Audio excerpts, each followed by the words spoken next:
کے بعد ان سے کم درجے کے 5 ہیں، پھر ان کے بعد 40 ہیں وہ ابدال ہیں، پھر ان کے بعد 70 ہیں جو نجیب اور نجبا کہلاتے ہیں، پھر ان کے بعد 100 ہیں جو نقبہ اور نقیب کہلاتے ہیں، اور پھر اس کے بعد 500 ہیں جو اولیاء اللہ اور بزرگان دین کہلاتے ہیں۔ جب 100 میں سے کسی کا انتقال ہوتا ہے تو اللہ تعالیٰ 500 میں سے ایک چن کر اس کو وہ مقام دے دیتے ہیں۔ جب 70 میں سے کسی کا انتقال ہوتا ہے وہ 100 میں سے کسی کو اس کا مقام دے دیتے ہیں۔ جب وہ 5 میں سے کسی کا انتقال ہوتا ہے تو ان 70 میں سے چن کر ایک کو مقام دیتے ہیں۔ جب 2 میں سے کسی کا انتقال ہوتا ہے تو ان 5 میں سے چن کر ایک مقام دیتے ہیں، اور جب 2 قطب میں سے کسی کا انتقال ہوتا ہے تو 5 میں سے لیتے ہیں، اور جب ایک غوث العظم کا انتقال ہوتا ہے تو قطب میں سے کسی کو غوث کا مقام دیتے ہیں، اور اولیاء اللہ میں سے کسی کا انتقال ہوتا ہے تو وہ مومنین میں سے جس کے دل میں سلامت ہوتی ہے اور ایمان کامل ہوتا ہے، رسول اللہ کی محبت اور عظمت ہوتی ہے، اور آپ کی اتباع سنت کا جذبہ اور شوق ہوتا ہے، اور اللہ کی معرفت و محبت ہوتی ہے، اللہ پاک اس کو اولیاء کا مقام دیتے ہیں۔ بیک وقت یہ سب موجود ہوتے ہیں، اولیاء اللہ بھی ہوتے ہیں، نقبہ بھی ہوتے ہیں، نجبہ بھی ہوتے ہیں، بدلا بھی ہوتے ہیں، اور وہ اقطاب بھی ہوتے ہیں، اور غوث العظم بھی ہوتے ہیں، اور انہی کے ہاتھ میں گویا ساری دنیا کی سلطنت اور ساری دنیا کی حکومت اللہ جل شانہ حقیقت میں انہی کے پاس دے کر رکھتے ہیں۔ دنیا کے حاکم اور وزیر اور بادشاہ یہ حقیقی بادشاہ نہیں ہوتے، حقیقی بادشاہ تو غوث العظم ہوتے ہیں، حقیقی بادشاہ تو قطب الاقطاب ہوتے ہیں، حقیقی بادشاہ تو ابدال ہوتے ہیں، حقیقی بادشاہ تو نجبہ اور نقبہ ہوتے ہیں، اور حقیقی بادشاہ تو اولیاء اللہ اور بزرگان دین ہوتے ہیں۔ یہ صورت ہوتی ہے دنیا میں وزیروں اور گورنروں کی۔ یہ ناپاک نجس بے ایمان یہ اللہ کی زمین کے مالک کیسے ہوں گے؟ لیکن اللہ تعالیٰ اس دنیا میں کبھی ان کو ڈھیل دیتے ہیں، لیکن ہوتا حقیقت میں وہی ہے جو اللہ والے چاہتے ہیں، اور اللہ والے وہی چاہتے ہیں جو اللہ چاہتے ہیں۔ اللہ کی چاہت ہی اولیاء اللہ کی چاہت ہوتی ہے، اولیاء اللہ کی چاہت اللہ کی چاہت ہوتی ہے۔ اسی لیے فرمایا اولیاء اللہ سے محبت کرنا اللہ سے محبت کرنا ہے، اولیاء اللہ سے دشمنی رکھنا اللہ سے دشمنی رکھنا ہے۔ اسی لیے اللہ کے رسول علیہ السلام نے فرمایا، اللہ تعالیٰ فرماتے ہیں جو میرے ولی سے دشمنی رکھتا ہے وہ مجھ سے دشمنی رکھتا ہے، میرے سے لڑنے کے لیے اور جنگ کرنے کے لیے وہ تیار ہو جائے۔ اور ظاہر بات ہے جو اللہ سے جنگ کرے گا اور لڑے گا وہ کہاں کامیاب ہوگا؟ ساری دنیا بھی اللہ کے مقابلے میں آ جائے تو 1 سیکنڈ میں ہلاک و برباد تو غارت ہو جائے گی۔ تو ایک آدمی اللہ کا کیا مقابلہ کرے گا؟ جو اولیاء اللہ سے نفرت کرے یا نہ مانے وہ اللہ سے نفرت کرنے والا ہے۔ اللہ سے نفرت کر کے کہاں جائے گا؟ اولیاء اللہ سے دشمنی رکھنا اللہ سے دشمنی رکھنا ہے، اولیاء اللہ سے بغض و عداوت رکھنا اللہ سے بغض و عداوت رکھنا ہے، اور یہ سب بے ایمانوں کی علامت ہے۔ وہ بے ایمان ہے جو اللہ کے اولیاء اللہ سے نفرت کرتا ہے، وہ بے ایمان ہے جس کے دل میں اولیاء اللہ کا بغض و عداوت ہے یا دشمنی ہے۔ ایمان کی نشانی ہے اولیاء اللہ سے محبت کرنا، رسول اللہ سے محبت کی نشانی ہے اولیاء اللہ سے محبت کرنا، اللہ سے محبت کی نشانی ہے اولیاء اللہ سے محبت کرنا۔ اولیاء اللہ کی محبت ایمان ہے، اسی سے ایمان مکمل ہوتا ہے۔ اسی لیے رسول اللہ صلی اللہ علیہ وسلم نے فرمایا جو مجھ سے محبت کرے گا وہ میری آل اولاد سے بھی محبت کرے گا، جس کے دل میں میری آل کی محبت نہیں اس کے دل میں میری بھی محبت نہیں۔ بہرحال بزرگوں اور دوستوں اور بھائیوں، اللہ تعالیٰ نے اس نظام کو چلانے کے لیے، اس کائنات کو قائم رکھنے کے لیے بزرگان دین کے سلسلے کو جاری کیا ہے۔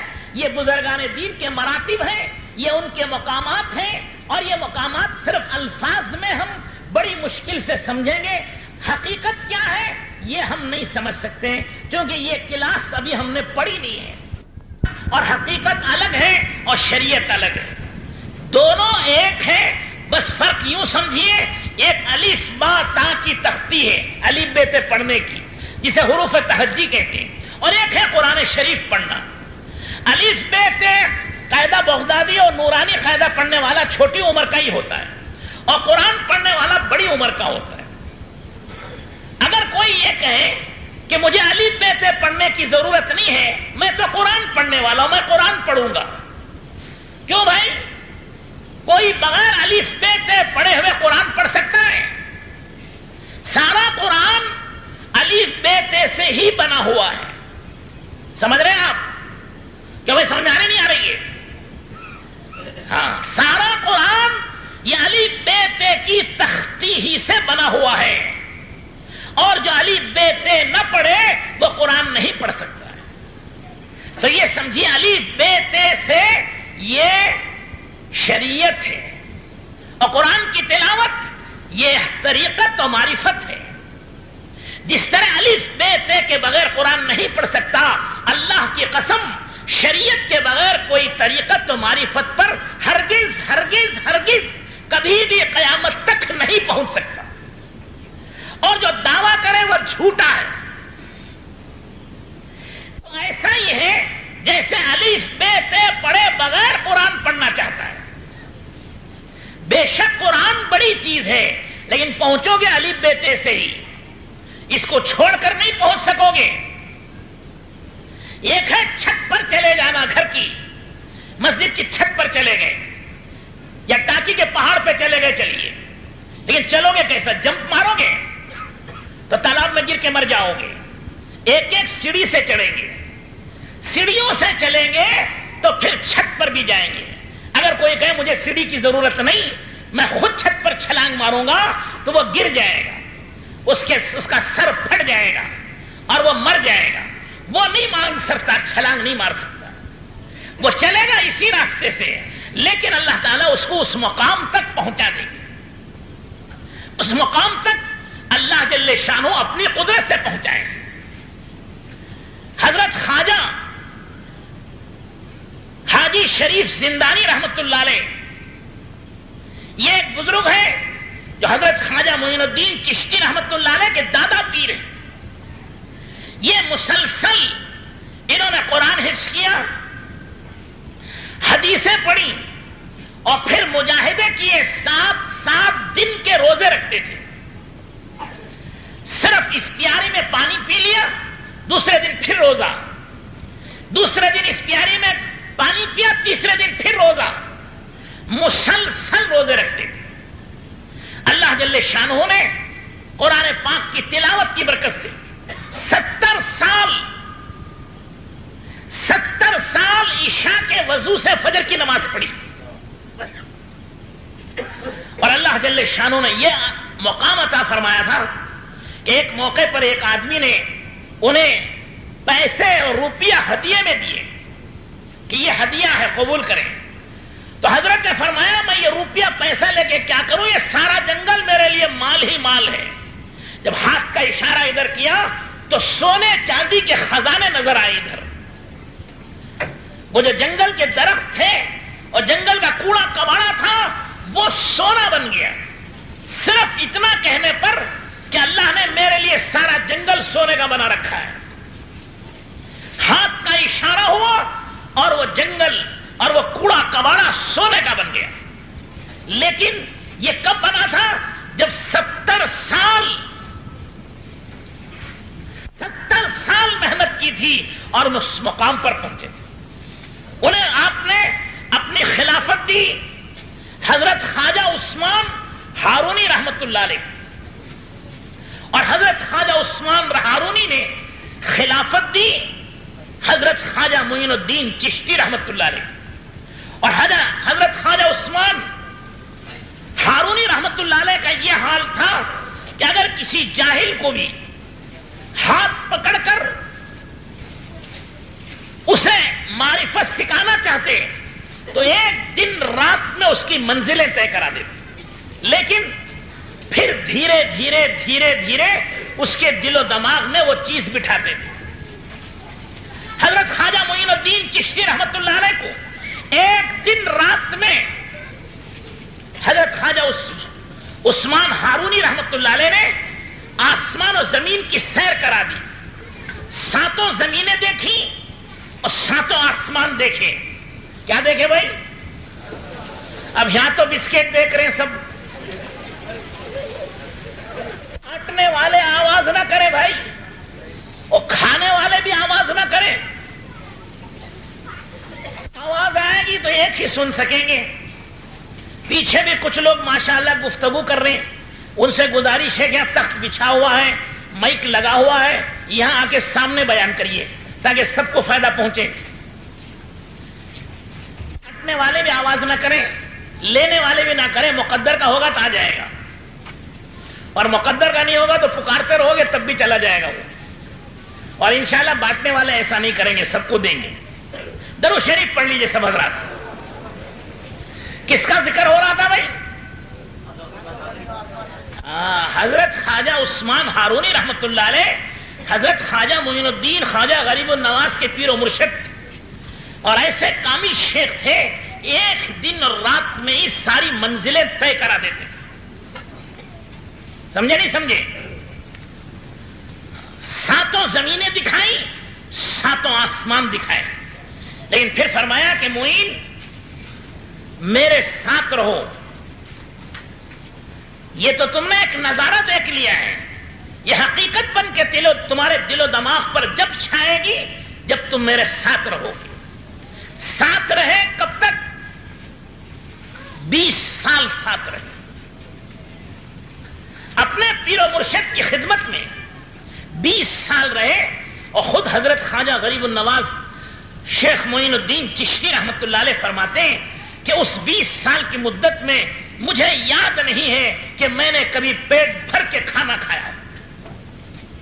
بس ایک دھن سوار تھی کہ مجھ سے میرے پیر و مرشد خوش ہو جائے. اس میں 20 سال خدمت کی, 20 سال علوم ظاہری اور باطنی حاصل کی. جب 20 سال کے بعد وہ مکمل ہوئے, ان کی تکمیل ہوئی. دنیاوی تعلیم میں بھی آدمی اپنی ڈگری جب لیتا ہے جب اس کی تعلیم مکمل ہو جاتی ہے. ڈاکٹر بننا ہو MBBS کی پوری ڈگری کرے, 17 18 20 سال تک پڑھے. انجینئر بننا ہو 17 18 سال تک پڑھے, BE اور ME کی ڈگری لے. ڈاکٹر بننا ہو تو MBBS کی ڈگری لے, اور ایڈوکیٹ اور لائر بننا ہو تو LLB کی ڈگری لے.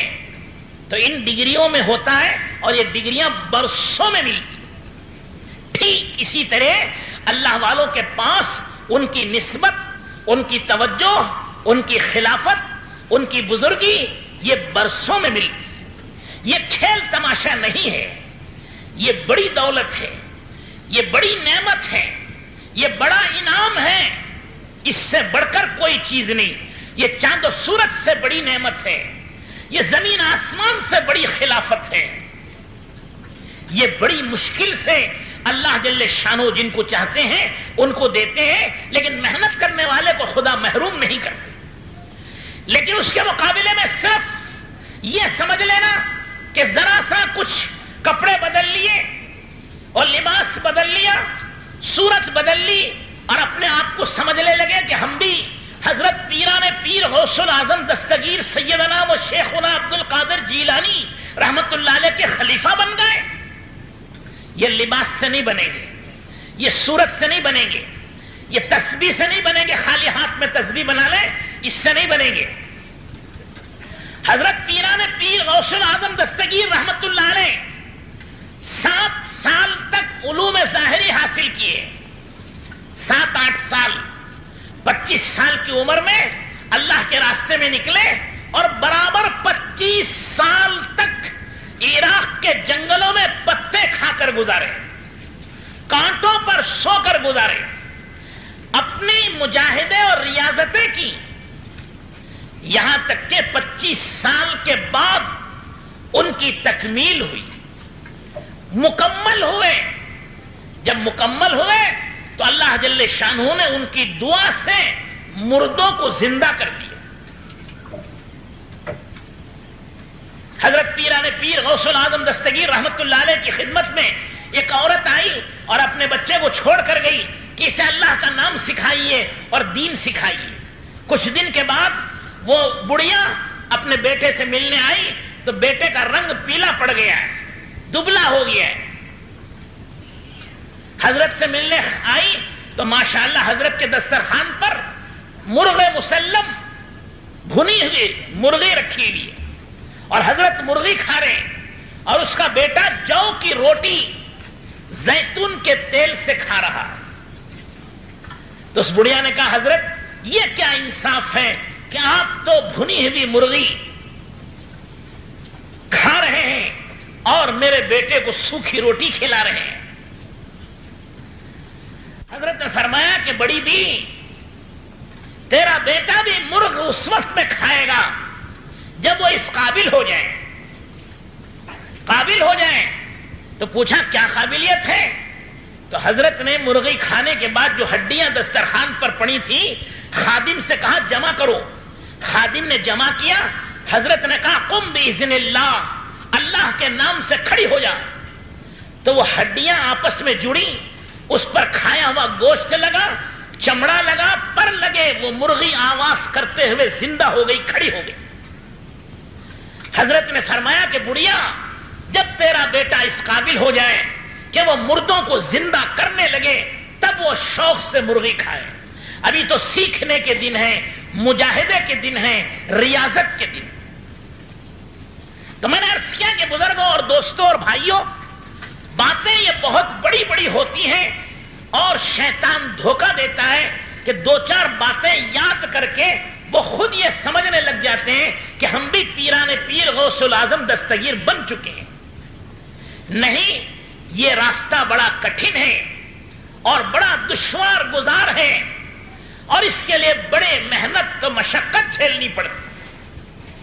تو بہرحال میں نے عرض کیا کہ حضرت خواجہ غریب النواز شیخ معین الدین چشتی رحمت اللہ علیہ 50 سال کی عمر میں اپنے تمام علوم ظاہری و باطنی سے مکمل ہوئے.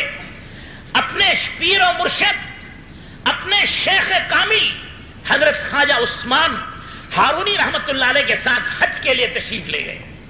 مدینہ منورہ میں حضور اکرم صلی اللہ علیہ وسلم کی خدمت میں صلاۃ اور سلام پڑھنے کے لیے حاضر ہوئے. صلاۃ و سلام پڑھنے کے بعد حضرت رسول اللہ صلی اللہ علیہ وسلم کی قبر مبارک سے آواز آئی کہ معین الدین تو ہمارے دین کا مددگار ہے. اس دین کی مدد کے لیے ہندوستان میں اجمیر کے علاقے میں چلا گیا. مرشد نے کہا کہ معین الدین اللہ نے تمہیں قبول کر لیا, رسول اللہ صلی اللہ علیہ وسلم کی طرف سے تمہیں بشارت ہو گئی, اب تم جاؤ, ہندوستان کے تم والی ہو, ہندوستان کی ولایت, ہندوستان کی ملکیت, ہندوستان کے انسانوں کی زندگیاں اللہ نے, اللہ کے رسول نے تمہارے ہاتھ میں دی. جاؤ انہیں ہدایت کی طرف بلاؤ. وہیں سے مدینہ منورہ سے ہندوستان کا رخ کیا.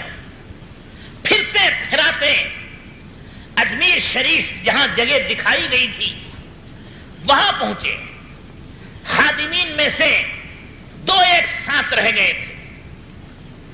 اجمیر اس زمانے میں راجپوتوں کا ملک تھا.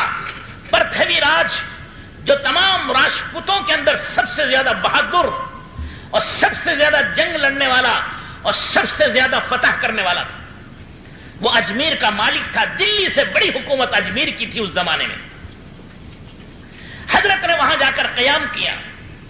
تفصیلات تو آپ حضرات سنتے رہتے ہیں. جب حضرت گئے اور وہاں جا کر ٹھہر گئے, شام کو بادشاہ کے نوکروں نے آ کر کہا کہ یہ تو اونٹوں کے بیٹھنے کی جگہ ہے بادشاہ کی, تم یہاں کہاں گئے, اٹھو یہاں سے چلے جاؤ.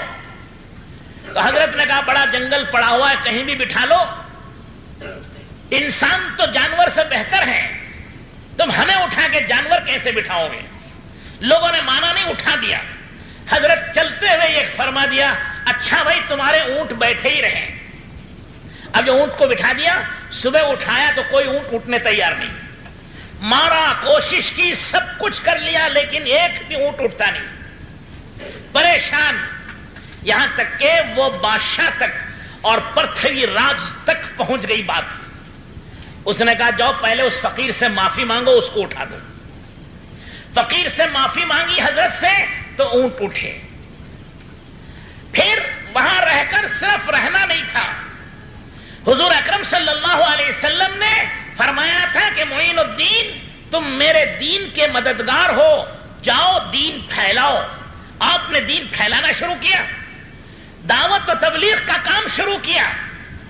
دعوت و تبلیغ کا کام یہ تمام نبیوں کا کام ہے، تمام اولیاء اللہ کا کام ہے، اسی کے لیے آئے تھے۔ حضرت خواجہ معین الدین چشتی رحمت اللہ علیہ سیستان سے اور خراسان سے اور مدینہ منورہ سے ہندوستان آئے تھے تو یہاں کوئی سلک فیکٹری کھولنے کے لیے نہیں آئے، یا کوئی چمڑے کا کارخانہ لگانے کے لیے نہیں آئے، یا کافی کے باغات لگانے نہیں آئے، یہاں دعوت اور تبلیغ کے لیے آئے، یا انسانوں کو ہدایت دلانے کے لیے آئے، انسانوں کو جہنم سے بچانے کے لیے آئے اور جنت کا راستہ دکھانے کے لیے آئے۔ بہرحال آپ نے اپنا کام چالو رکھا اور لوگ دھیرے دھیرے آہستہ آہستہ اسلام لانے لگے۔